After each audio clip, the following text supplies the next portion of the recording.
Bon alors, ça s'est passé comment les fêtes?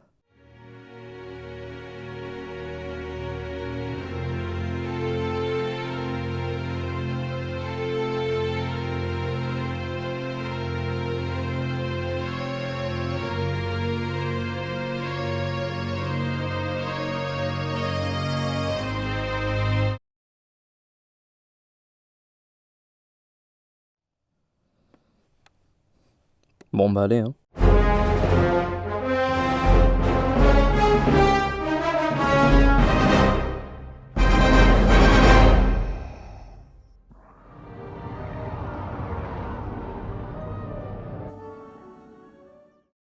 Bonjour à tous et bienvenue pour le 101e numéro de La Tribune vous répond, la série de questions-réponses sur l'univers Star Wars. Avant de commencer cette vidéo, je vous invite à aller nous suivre sur les différents réseaux, que ce soit Facebook, Twitter ou Instagram, si vous voulez vous tenir au courant de l'actualité Star Wars. Je vous invite bien évidemment à vous abonner à la chaîne en activant les notifications si vous ne voulez pas rater les prochaines vidéos. On commence aujourd'hui par la question de Marjorie Mathieu qui voudrait en savoir plus à propos du Conseil des Hutt.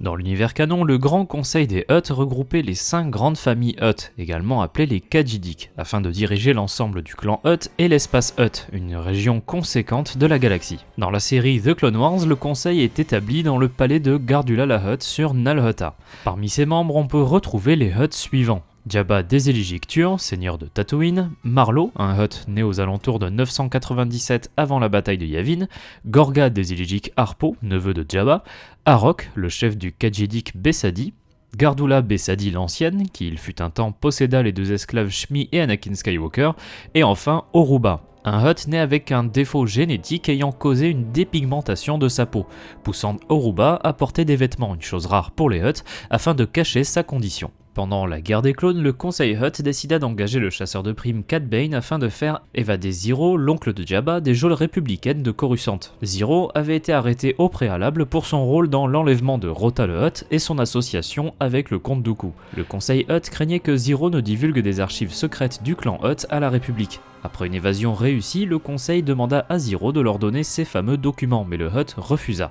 Il fut emprisonné sur Nal Hutta, mais parvint à s'échapper grâce à l'intervention de la chanteuse Paloïque Sy Snootles, amante de Ziro le Hutt. Après avoir été traqué par Cad Bane, Ziro parvint à retrouver ces documents qui étaient cachés dans la tombe de son père sur la planète Teth. C'est à ce moment-là que Sy Snootles trahit Ziro et récupéra les documents qu'elle confia à Jabba. Durant la dernière année de la guerre des clones, Maul et son collectif des ombres vinrent sur Nal Hutta afin de rallier le clan Hutt à sa cause.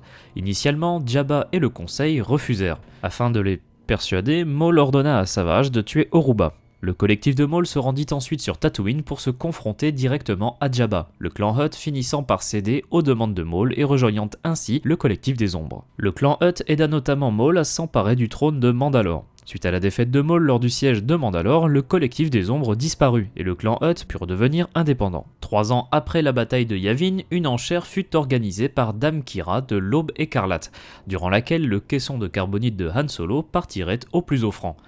En effet, Han Solo avait été volé à Boba Fett sur Nar Shaddaa et récupéré par l'Aube écarlate afin d'organiser cet événement qui représentait la première étape du plan de Kira. Toutes les factions les plus importantes de la galaxie se rendirent donc sur Jekkara, planète où le vaisseau de Kira, le Vermilion, se trouvait.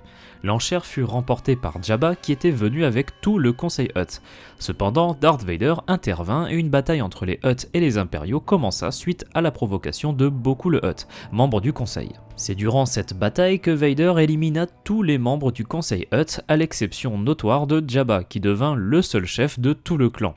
Il garda cette position jusqu'à sa propre mort 1 an plus tard lors de la mission de sauvetage de Han Solo sur Tatooine. Suite à la mort de Jabba, le clan Hutt ne fit que décliner, perdant peu à peu l'influence qu'il avait sur la galaxie, laissant le champ à d'autres syndicats du crime. On poursuit avec la question de Thomas Ancelin qui voudrait savoir pourquoi les Trandoshan chassent spécialement les Wookiees. Dans l'univers canon, les Trandoshan sont une espèce reptilienne qui vénérait la chasse, les chasseurs Trandoshan croyant à l'existence d'une divinité appelée la gardienne des points. Au cours de leur existence, les Trandoshan pouvaient gagner des points Jagannath selon ce qu'ils avaient chassé. On voit bien donc l'importance culturelle de la chasse chez les Trandoshan. Leur tendance à chasser du Wookiee peut être simplement expliquée par l'endroit où se trouve leur planète. En effet, Trandosha, également appelé Dosh, se trouve dans le secteur Mitaranor, et plus précisément dans le système Kashyyyk. Ce système contient les planètes suivantes, Alaris et sa lune Alaris Prime, Kashyyyk et enfin Trandosha et sa lune Huasca. La proximité de ces deux planètes a créé une rivalité entre les deux espèces qui pouvait expliquer le goût particulier des Trandoshan pour la chasse aux Wookiees. Dans l'univers légende, nous en savons plus, par exemple sur la gardienne des points. Ces fameux points Jagannath décidaient comment les Trandoshan étaient répartis pour la vie après la mort. Il était possible de perdre la totalité de ces points si l'on était vaincu ou capturé. On sait également que si un Trandoshan capturait ou tuait un Wookiee, il pouvait gagner un nombre de points plus important que s'il s'agissait d'une autre espèce, leur croyance les poussant donc par un commandement divin à s'attaquer aux Wookiees principalement. Concernant la rivalité entre Trandoshan et Wookiees, nous en savons plus à propos de leur histoire. Pendant la guerre entre la République et les Sith menée par Darth Malak entre 3959 et 3956 avant Yavin, nous savons que les Trandoshan s'étaient alliés à la corporation Serka qui s'était emparée de la planète Kashyyyk, renommée par Serka d'abord G5-623 puis Edean. Les Trandoshan négocièrent avec Serka le droit de prendre des esclaves Wookiees. La domination de Serka sur Kashyyyk prit fin grâce à l'intervention de l'équipage du Ebon Hawk, la corporation quittant le système Kashyyyk. Les tensions restèrent à vif tout au long de l'histoire entre ces deux peuples. Un des points de tension était par exemple le choix du représentant du secteur Mitara Nord au Sénat de la République. En effet, nous connaissons plusieurs sénateurs qui ont représenté ce secteur, à savoir Ral Rachin, Yarwa, Kerithrar, Kaibaka et Treibak. Je pense que ça ne vous aura pas échappé, tous les 5 sont des Wookiees. Les Trandoshan étant donc représentés par une espèce rivale au Sénat galactique. 23 ans avant Yavin, un vaisseau Wookiee fut attaqué à proximité d'une lune de Trandosha, causant la mort de 215 Wookiees. Le sénateur Yarwa décida ainsi d'organiser le blocus de la planète Trandosha. Des négociations entre les deux espèces commencèrent, menées par le Jedi Oporantisis et la République. Ces négociations furent cependant un échec lorsqu'il fut révélé que les Trandoshan, au beau milieu de la crise séparatiste, avaient reçu l'appui de la Fédération du Commerce afin d'obtenir un représentant au Sénat. Malgré les efforts des Trandoshan, le représentant des deux peuples était encore le sénateur Wookiee Yarwa.